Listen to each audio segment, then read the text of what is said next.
بسم اللہ الرحمن الرحیم۔ السلام علیکم ورحمۃ اللہ وبرکاتہ۔ دوستو، آج کی ہماری ویڈیو دو باتوں پر مشتمل ہے، ایک حدیث شریف اور دوسرا چاند کی تاریخ۔ تو چلتے ہیں آج کی پہلی حدیث کی طرف۔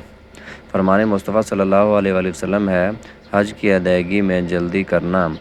سیدنا عبداللہ بن عباس فضل رضی اللہ تعالیٰ عنہ سے روایت کرتے ہیں یا ان میں سے ایک دوسرے سے روایت کرتے ہیں کہ رسول اللہ صلی اللہ علیہ وسلم نے فرمایا، ترجمہ: جو شخص حج کا قصد یعنی کہ ارادہ کرے تو اسے جلدی سے انجام دے لے، اس لیے کہ کبھی آدمی بیمار پڑ جاتا ہے یا کبھی کوئی چیز گم ہو جاتی ہے جیسے سواری وغیرہ، یا کبھی کوئی ضرورت پیش آ جاتی ہے جس کی وجہ سے وہ حج نہ کر سکے۔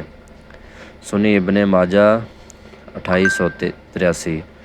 حج سال میں ایک ہی بار خاص ایام میں ادا کیا جا سکتا ہے۔ اگر طاقت ہونے کے باوجود اگلے سال پر چھوڑ دیا جائے تو شاید زندگی میں اگلا حج نہ آئے، اور اگر آئے بھی تو آدمی کو استطاعت نہ ہو، اس لیے نیکی کا موقع ملے تو اسے جلدی کر لینا چاہیے۔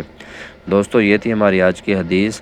دوستو، آج چاند کی تاریخ ہے 10 ذی القعدہ 1445 ہجری، اور دوستو آج انگریزی کی تاریخ ہے 19 مئی 2024، اور دوستو آج اتوار کا دن ہے یعنی کہ سنڈے۔ محترم ناظرین کرام، یہ تھی ہماری آج کی حدیث اور چاند کی تاریخ۔ تو امید کرتا ہوں آپ کو آج کی ہماری ویڈیو اچھی لگی ہے۔ اگر ویڈیو اچھی لگی ہے تو ہمارے چینل کو سبسکرائب کریں اور ویڈیو کو لائک کرنا مت بھولیے گا۔ ملیں گے نیکسٹ ویڈیو میں، تب تک کے لیے اللہ حافظ۔